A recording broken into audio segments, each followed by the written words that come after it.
Good afternoon, friends. Stephen Benoon here with Israeli News Live. And unfortunately, couldn't get my wife joined with me this evening. We got so much things that are happening right now, but she will be joining me in the morning. We're going to go and really go into a lot of these issues that we wanted to talk to you about, especially over on Patreon. We're going to be getting into some of these issues here that I can't go into right here. In fact, I was just trying to think. I may even have. No, I don't have. Do I have it up here somewhere? No, I don't have it up there right now. Sorry about that. I wanted to share with you a quite a few things though that are very troubling. You can see some of these things popping up on your screen there. Just kind of leave it at that. But there's actually a new medical professional that has come out and revealing a lot of information that you've got to be aware of. Not to mention, we're getting personal testimonies as well. There again, that information, it'll be on iConnectFX.com. Hopefully we can share it on Patreon as well. Don't know how long I can leave it up there though, because very, very sensitive information. I want to go into though some issues here with Israel though, because a lot of things are really brewing right now in the Middle East. Biden, of course, taking standing back, not worried about Iran so much, wanting to get the deal back on track that was signed under former President Barack Hussein Obama. So the Israelis say they will attack Iran if Biden returns us to a nuclear deal. This is on Blacklisted News. Came out with that. They source Zero Hedge on their information. Said Israeli officials have made their opposition to Biden's administration returning to the Iran nuclear deal known. Some have even threatened a military strike on Iran. President Biden revives the deal, known as the GCPOA. An Israeli source affirmed this to breaking news in an article published on Monday. Israel needs to know and fast whether Washington plans to stop Iran's race to the bomb or take some action to do this. The source said, speaking on the condition of anonymity. As we've said over and over and over, Iran already has a nuclear weapon. This is nothing new. It's known by everybody in the intel world, in military circles, etc. Very much known. I'm sure Biden knows that as well. It's probably one reason why he's really not much worried about this. But Israel will definitely pull that trigger and get the United States into that war one way or the other.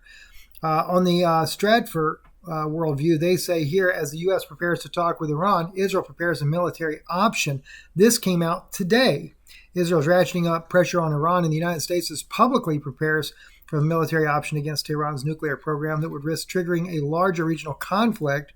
On January 25th, the Chief of Staff of Israel Defense Forces, Lieutenant General Aviv Kakavi, said that the Israeli military was refreshing its plans for a strike on Iran to supplement Israel's current strategy. Now, with that in mind, let me share with you here this particular email that I just got in from Israeli friend of mine, a journalist over there. Said the commander of CITCOM, General Kenneth McKenzie, began a 2-day visit to Israel today.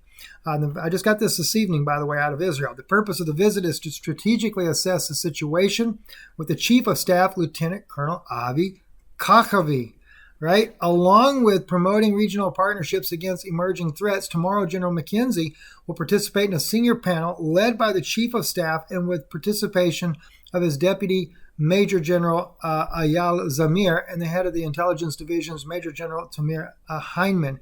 Israel was transferred to CITCOM's responsibility on a few weeks ago as part of the Trump administration's last decision. Moreover, a source reported that in addition to Hezbollah, Hamas also receives final support from Iran.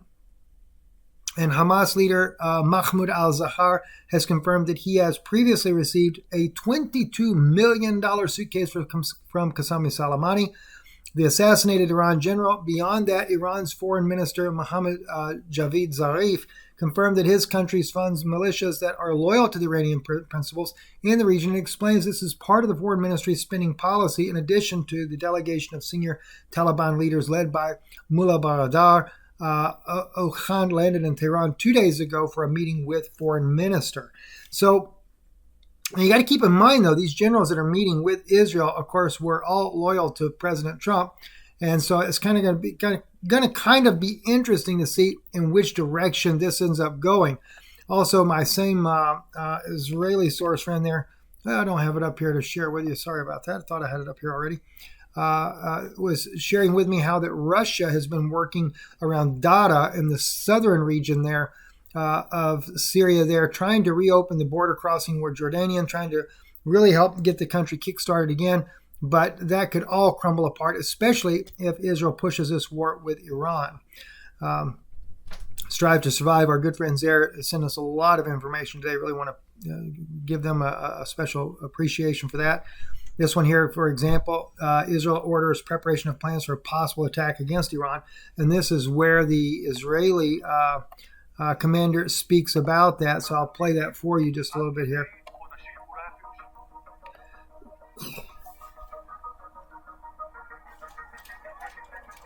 אנחנו שוקדים על התוכניות האלה ומפתחים אותם נפתח אותם במעלה השנה הקרובה. מי שיחליט על הפעלתן הוא כמובן הדרג המדיני. אבל התוכניות האלה צריכות להיות על השולחן, קיימות, מוכנות ומתורגלות.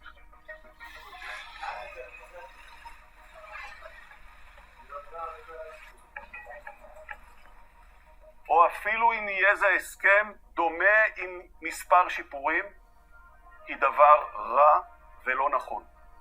הוא רע מבחינה אופרטיבית והוא רע מבחינה אסטרטגית. He actually said it was not right.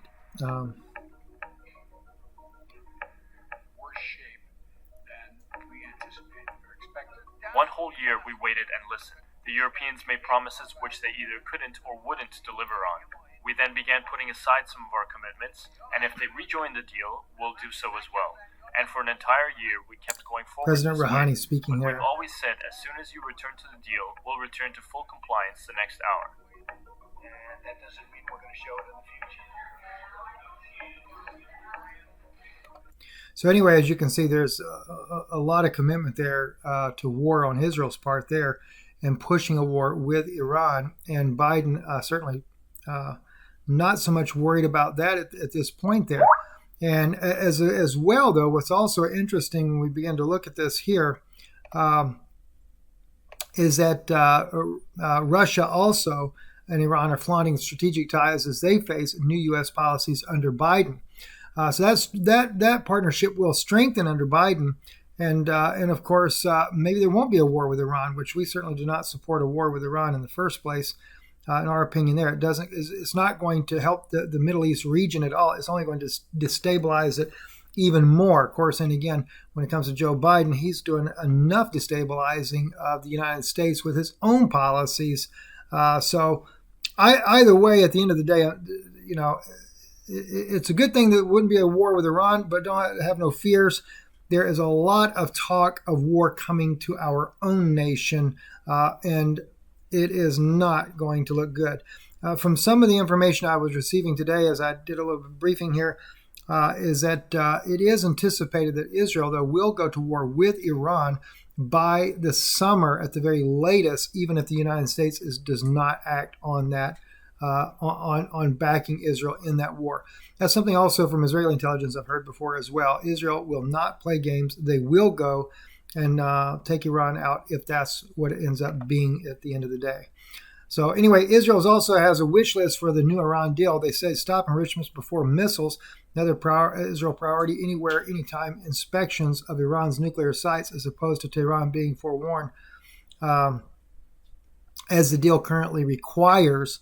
But anyway, ensuring U.S. President Joe Biden's administration works fully and effectively to prevent Iran from developing a nuclear weapon is the first priority for Israel before the oft-discussed clauses to stop Tehran's ballistic missile program and malign actions throughout the Middle East. Senior Israeli officials involved in formulating Israel's strategy said this week.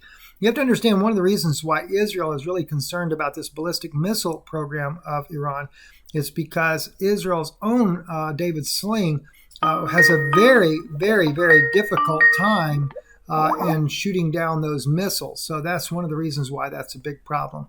At any rate, as you can see, I've got to go on with Bonnie Harvey there with the program we do there, Flashpoint. So I'm going to jump off of here. Blessings to you, and we'll be updating you tomorrow, hopefully by midday there on some of this other information we have going on. Thanks again, Stephen Benoit.